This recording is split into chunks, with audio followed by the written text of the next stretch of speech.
Welcome to Business Book Daily. Today's book is Nudge by Richard H. Thaler and Cass Sunstein, a practical book about how small changes in choice design can help people make better decisions without forcing them. Before we get into it, a word from our sponsor. Want to sell more without adding fixed payroll? A lot of smart operators hire commission-only reps, experienced sellers who get paid only when they produce results. If that sounds like a smarter way to scale, post your opportunity at commissiononly.com. Thousands of motivated reps are actively looking for performance-based roles right now. Commissiononly.com.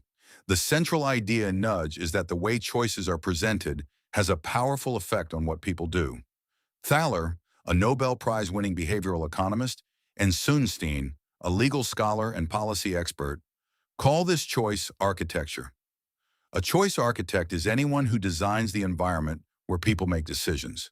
That could be a manager creating an employee benefits form, a product team designing an onboarding flow, a pricing team arranging subscription plans, a website owner deciding what the default option should be. The key point is simple. Choices are never presented in a neutral vacuum. The order of options, the wording, the layout, the timing, and the default setting all influence behavior. A nudge doesn't force anyone to do anything. It doesn't remove options or punish people for choosing differently. It simply makes a better choice easier to notice, understand, or complete. That matters because people don't make decisions in a perfectly logical way. They forget, they procrastinate, they follow defaults, they avoid hard choices, they miss important details. They choose what feels easiest in the moment. In business, those small human tendencies can create big results. A confusing checkout page can reduce sales. A weak onboarding process can cause customers to disappear. A poorly timed reminder can be ignored. A difficult cancellation process can create distrust. An unclear benefits form can lead employees to make poor choices. The lesson is that every business already shapes decisions. The real question is whether its choice design helps people act wisely or creates confusion, delay, and mistakes. One of the most important ideas in the book is the power of defaults. A default is the option that happens automatically unless someone changes it. Defaults matter because many people stick with what is already selected, especially when the decision feels complex, boring, or low priority. That gives businesses real responsibility. A good default should serve the user's interest. It should be clear, easy to change, and aligned with what most people would likely choose if they were fully paying attention. A bad default takes advantage of inattention. For example, a company might make a helpful plan, the default during onboarding, or it might pre-select an expensive add-on customers don't understand.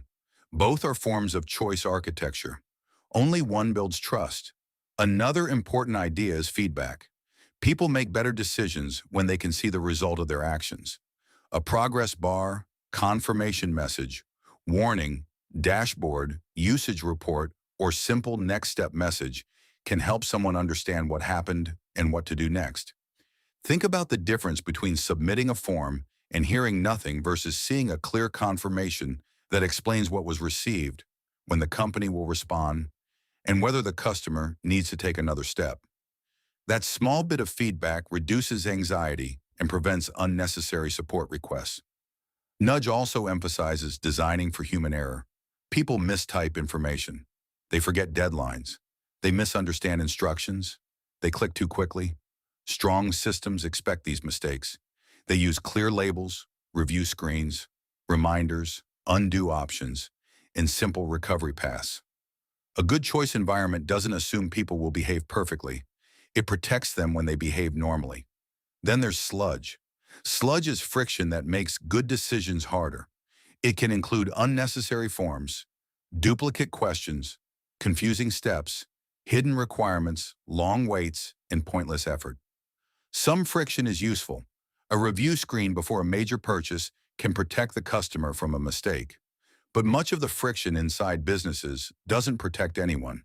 It simply slows people down, frustrates them, or causes them to give up. Removing sludge can improve both customer experience and business performance. So how can you apply these ideas? Start by mapping the decisions customers and employees make most often. Look at sign-up, checkout, renewal, onboarding, support requests, account changes, internal approvals, and benefit selections. Then identify the default in each process. Ask whether that default helps the person make a good decision or mainly benefits the company because people aren't paying attention. Next, reduce unnecessary friction. Remove duplicate questions, unclear instructions, extra approvals, hidden steps, and forms nobody uses. If a step doesn't reduce real risk or improve the outcome, it may be sludge. Use reminders at the right moment. A reminder works best when someone can act immediately.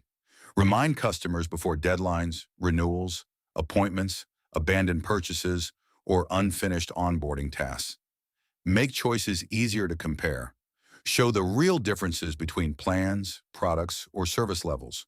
Don't bury people in long feature lists that make every option harder to understand. Give clear feedback after important actions. Tell people what happened, what happens next, and whether they need to do anything else. Design for mistakes. Add review screens before major commitments. Make correction steps visible. Use plain language where errors are likely. Use active choice when the decision is personal. Sometimes a default is less appropriate than asking someone to choose directly. This can work well for communication settings, service plans, or employee benefits, where preferences vary widely.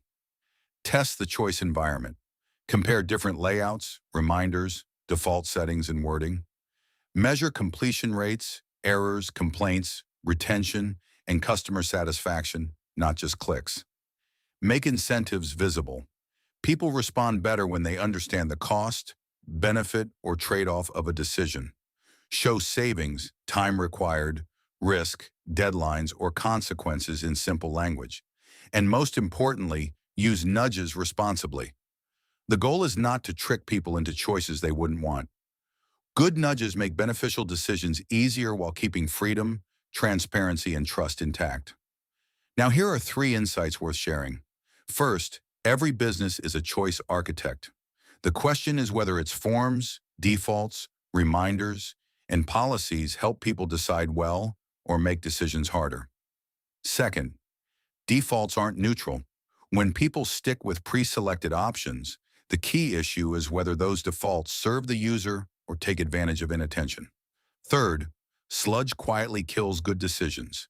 Removing unnecessary steps, confusion, and delay can improve customer experience faster than adding another feature. Today's closing sponsor is memoirghostwriting.com.